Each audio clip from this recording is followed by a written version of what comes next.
Hey guys, so the AWS Certified Solutions Architect Professional certification has just changed to a new exam version.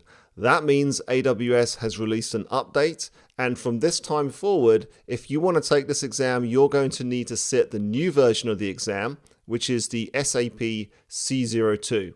Now, that means there's some new topics you need to study and make sure that you're familiar with before you sit the exam. Now, in this video, I'll talk a bit about how the exam certification programs evolve, why AWS changes them from time to time. We'll look at what it means for you. What does it really mean? And what do you need to do, of course, most importantly? What extra topics do you need to study? How does it affect your preparation? Now, I have recently taken the exam. The exam was released a few days before I made this video. So I've taken the exam and I've seen what it's like. Now, the reality is a lot of people get very concerned about exam changes, and there are a lot of new services included in this new version. But I didn't find it overall that much more difficult. In fact, I found it slightly easier than when I took the SAP-C01. The core of the exam is still the same topics. Some new services did appear here and there, but not in a very demanding way. They were fairly minor questions where you didn't need to know too much in terms of depth for those services. So let's get into this video, and I'm going to talk a bit more about what this exam change means for you. Alright, so the SAP C01 is changing to the new code, which is C02, and that's already happened at this stage. Now, there's always a lot of fear, uncertainty, and doubt when this happens. Why is that? Well, people worry that their certification is going to expire. They worry that the certification program itself is going away, or that the topics are going to be very different to the old exam if they're planning to take it in the future. They think the exam might be harder, or that there's going to be a hands-on test, or they need a completely new course. Now, all of these things are actually not true. So firstly, certifications last for 3 years, and they don't actually specify which version of the exam you took. So if you've already taken the certification, you've already earned it, don't worry, it's not going to expire until the end of your 3-year period. Doesn't matter what the exam code is. Now, it is just a revision to the exam. So really the core of the exam is the same as I mentioned before. Most of the core topics that are covered, that cover, the largest percentage of the exam questions are going to be very much the same, but they're going to add in a few new topics as well.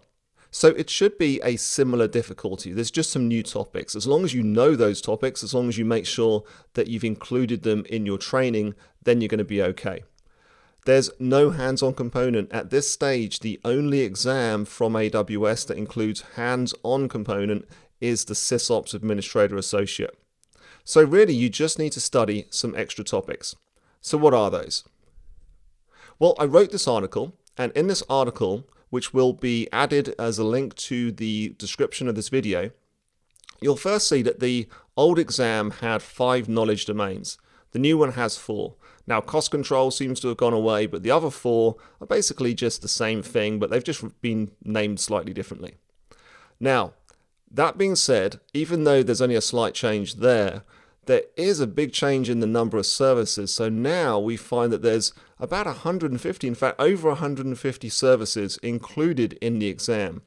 And there was only around 100 before, so it's a big increase. But like I say, they will typically only be a small amount of the question set. Now, for instance, IoT, look at all these IoT services. I didn't see a single question on IoT in my exam. And there's lots of other newer services, ECS Anywhere, EKS Anywhere. We've got Proton. What else have we got here that's new? You've got things like AppFlow that's becoming very popular.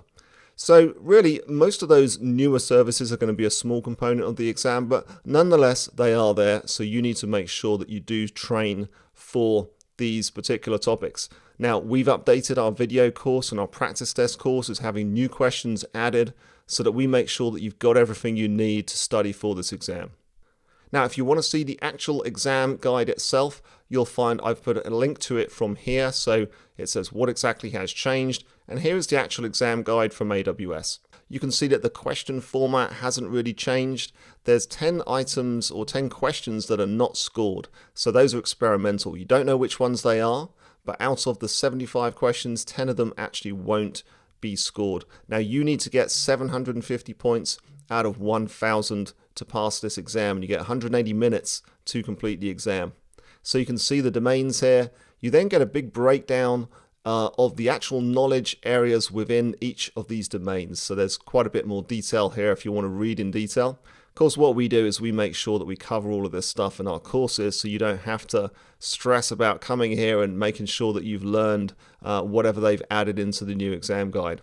Now, if we scroll down a bit further, when we get past all of these 4 domains, you'll also find that they list the services that are potentially included on the exam. So here we go. We've got a list now of a large number of services that are potentially in scope. Now, like I say, you might not see some of these on the exam. There are many that are on here that I didn't see, and if they do show up, they're often going to be just a fairly light amount of knowledge that you need. So we make sure we cover all that in the course. So that's really it. Feel free to go and have a look at the exam guide, but we've made sure that we've added all the relevant topics into the course. And as we get feedback from our students, we'll be adding more if they see certain aspects of a service popping up in the exam. Then of course, we'll go and create some more videos, update our question set, and make sure you're all covered with whatever you need. Alright, so I hope this video was useful, guys, and I hope you're feeling a bit more comfortable about what's happening, especially if you're one of the ones going to sit the exam very soon. If you are, I wish you all the best of luck. Make sure you get into our certification training courses. We've got practice tests, we've got videos, we've got lots of hands-on exercises.